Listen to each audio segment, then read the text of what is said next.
माननीय अध्यक्ष महोदय, प्रधानमंत्री श्रीमान नरेंद्र मोदी जी के नेतृत्व में किसानों की आय बढ़ाने का अभियान निरंतर जारी है। हमने 6 उपाय किए हैं। नंबर 1, सरकार ने उत्पादन बढ़ाने का फैसला किया, उत्पादन बढ़े। नंबर 2, आय बढ़ाने के लिए लागत घटे। नंबर 3, उत्पादन के ठीक दाम मिले। नंबर 4, नुकसान हो जाए तो उसकी भरपाई करें। नंबर 5, कृषि का विविधीकरण, केवल एक फसल की खेती नहीं, फलों की खेती, फूलों की खेती, सब्जियों की खेती, औषधि खेती, कृषि वानिकी, मछली पालन, पशुपालन, अलग अलग अनेकों प्रयत्न किए। और आज मैं प्रसन्नतापूर्वक आपको बताना चाहता हूं माननीय अध्यक्ष महोदय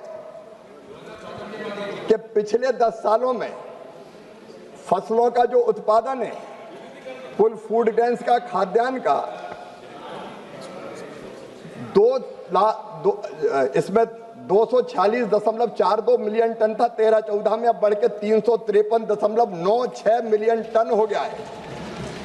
दलहन का उत्पादन माननीय अध्यक्ष महोदय 16.38 मिलियन टन से बढ़ के 25.24 मिलियन टन हो गया है। तिलहन का उत्पादन माननीय अध्यक्ष महोदय 27.51 मिलियन टन से बढ़ के 42.61 मिलियन टन हो गया है। और बागवानी का उत्पादन माननीय अध्यक्ष महोदय 280.70 मिलियन टन से बढ़ के 367.72 मिलियन मीट्रिक टन हो गया है। और मैं माननीय ललन सिंह जी आपको भी बधाई दूंगा। किसान ही दूध उत्पादित करता है। दूध का उत्पादन 137.7 मिलियन टन से बढ़ के 239.30 मिलियन टन हो गया है। चाहे मछली का उत्पादन हो, दूध का उत्पादन निरंतर बढ़ रहा है।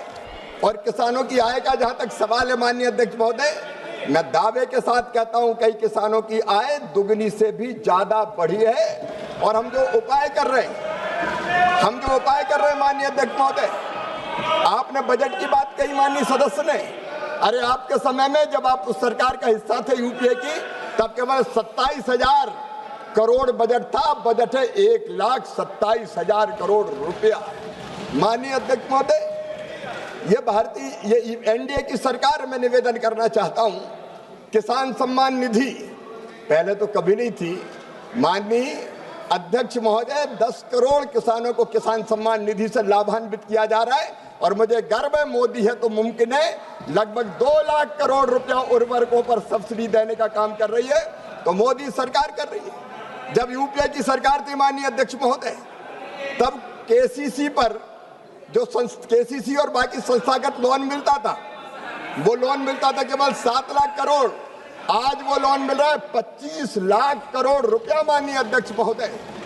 फसल बीमा योजना के अंतर्गत मुझे कहते हुए गर्व है कि ये एनडीए की सरकार है जिसने 35,000 करोड़ रुपए के प्रीमियम के मुकाबले 1,83,000 करोड़ रुपए का क्लेम किसानों के खाते में डालने का काम। आप में किसानों को ड्रिप और स्प्रिंकलर दिए जा रहे, हाउस टेक्नोलॉजी, ग्रीन फलों पर, सब्जियों के उत्पादन से लेके बाकी सब चीजों पर उत्पादन बढ़ाने के प्रयास और ठीक ढंग से खरीदने के प्रयास।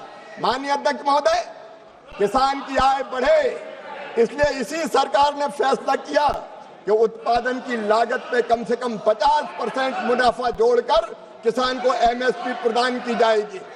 जब इनकी सरकार थी तो 50% उत्पादन की लागत पर कैबिनेट की बैठक में इन्होंने इनकार कर दिया था कि बाजार को विकृत कर देगा। यह संभव नहीं है, ये इनका कहना था।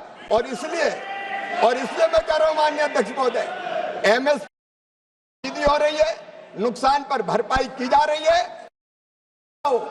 डीएपी हो, बाकी उर्वरक हो, सब्सिडी पर उपलब्ध कराए जा रहे हैं। इससे किसानों की आय निरंतर बढ़ रही है माननीय अध्यक्ष महोदय।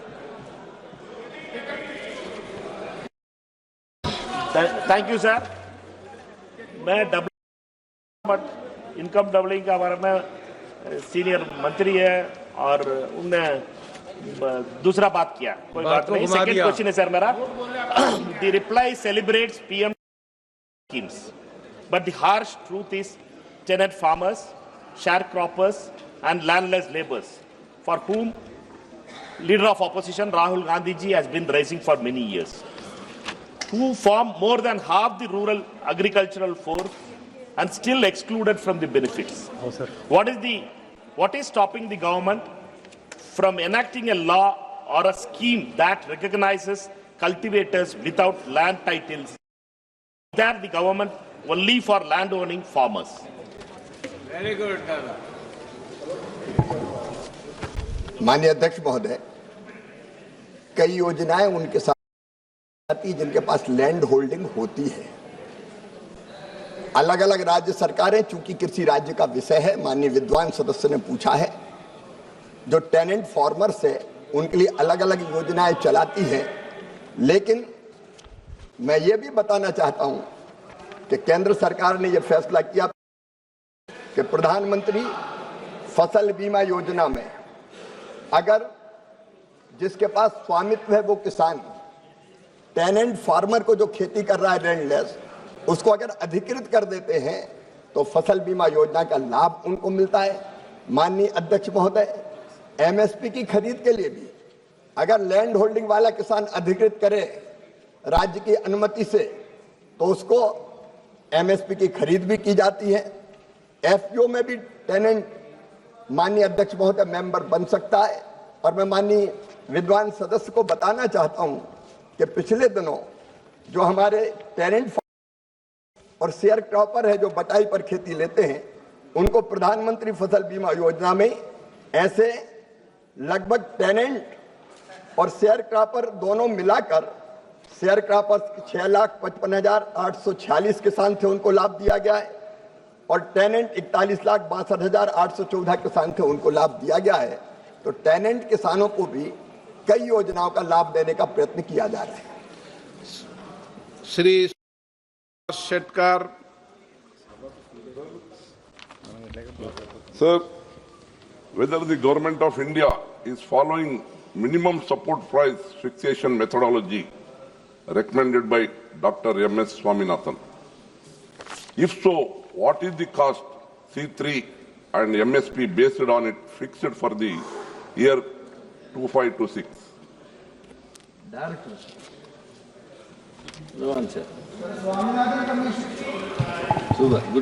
माननीय अध्यक्ष महोदय, मुझे बताते हुए प्रसन्नता है कि प्रधानमंत्री श्रीमान नरेंद्र मोदी जी के नेतृत्व वाली एनडीए की सरकार, जिसने सीधे फैसला किया कि उत्पादन की लागत पर 50% मुनाफा जोड़कर एमएसपी तय की जाएगी, और आज मुझे कहते हुए गर्व है कि 50% जोड़कर ही उत्पादन की लागत पर एमएसपी तय की जाती है, और व्यापक पैमाने पर एमएसपी पर फसलों की खरीद हो रही है।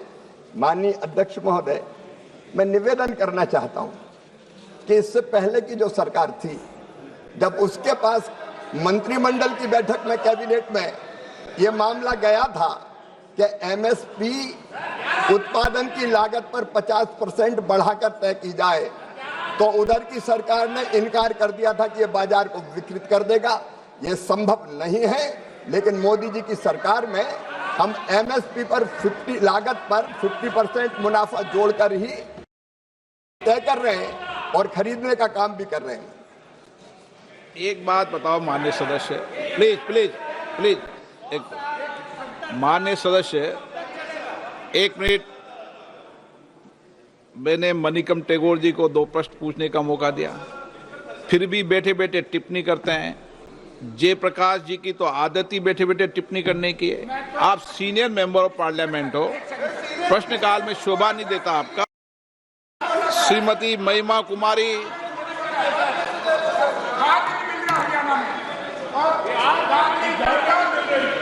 धन्यवाद अध्यक्ष महोदय। बिचौलिया किसान और बाजार के बीच में मध्यस्थ की भूमिका निभाते हैं। हालांकि वो किसानों की फसल बेचने में मदद करते हैं, लेकिन अक्सर मुनाफे का बड़ा हिस्सा वो खुद रख लेते हैं, जिससे किसानों की कमाई बहुत कम हो जाती है। इससे किसानों की सौदेबाजी की शक्ति भी कम हो जाती है। किसानों को सीधे बाजार या सहकारी समितियों के माध्यम से बिचौलियों पर निर्भरता कम कर उचित मूल्य दिलवाया जा सकता है। किसानों की बिचौलियों पर निर्भरता कम करने और उन्हें सीधे बाजार पहुंच या सरकार समर्थित मंचों के माध्यम से उचित मूल्य दिलाने के लिए क्या कदम उठाए जा रहे हैं? माननीय अध्यक्ष महोदय, मैं माननीय किसान हितैषी सदस्य मेहमा जी को यह बताना चाहता हूं कि एमएसपी पर खरीद का प्रावधान इसलिए किया कि राज्य सरकार की जो नामित एजेंसी उसके माध्यम से किसान की फसल खरीदी जा सके और एमएसपी पर रिकॉर्ड खरीदी हो रही है। माननीय अध्यक्ष महोदय, केवल इतने ही नहीं, दलहन और तिलहन की खरीद के लिए भी एक योजना बनाई गई है। तुअर, मसूर और उड़द ये 100% खरीदी जाएगी एमएसपी पर, यह फैसला सर। और बाकी भी जो फसलें दलहन की हो, तिलहन की हो, उसके भी खरीदने की उचित व्यवस्था की गई है। और इसलिए हम लगातार ये प्रयत्न कर रहे हैं कि बिचौलिए सफल ना हो, किसानों को एमएसपी का जो रेट तय है वो रेट ठीक ढंग से मिल जाए। श्री लालजी वर्मा, संक्षिप्त में।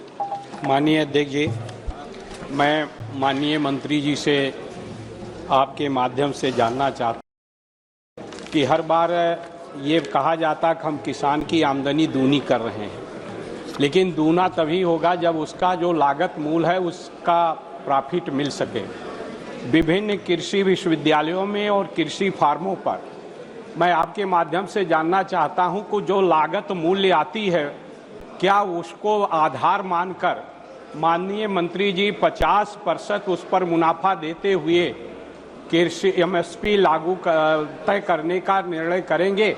और साथ ही साथ फर्टिलाइजर की, यूरिया की समय कमी है, मान्यवर हर जगह यूरिया कमी है, हम लोगों के जिले में ब्लैक मार्केटिंग हो रही है, तो क्या इस यूरिया की किल्लत को दूर करने का प्रयास करेंगे? फर्टिलाइजर मिनिस्टर जवाब देंगे। माननीय अध्यक्ष महोदय, मैंने पहले भी निवेदन किया, मैं फिर दोहराता हूं कि ये सीएससीपी राज्य सरकारों से चर्चा करती है। उत्पादन की जो विभिन्न, चाहे वो लगने वाला मजदूरी हो, जो इनपुट डालते हैं कृषि में, उन इनपुट की कीमत हो, मशीन की कीमत हो, बाकी खर्चे हो, सबको जोड़ के है वो सीएससीपी के माध्यम से उस पर 50% मुनाफा देकर एमएसपी तय की जाती है। अध्यक्ष महोदय, अगर आप देखें से धान की एमएसपी 2013-14 में 1310 थी, अब बढ़ के 2369 हो गई। बाजरा 1250 से 2775 एमएसपी हो गई। रागी की 1500 रुपये से बढ़ा के 86 रुपया एमएसपी कर दी गई। मक्के की 1310 से बढ़ा के 2400 रुपया एमएसपी कर दी गई। तुअर की बढ़ा के 8000 रुपया एमएसपी कर दी गई। मूंग की 4500 से बढ़ा के 8768 रुपया एमएसपी कर दी गई। उड़द की 4300 से बढ़ा के 7800 कर दी गई। मूंगफली की 4000 से बढ़ा के 7263 कर दी गई।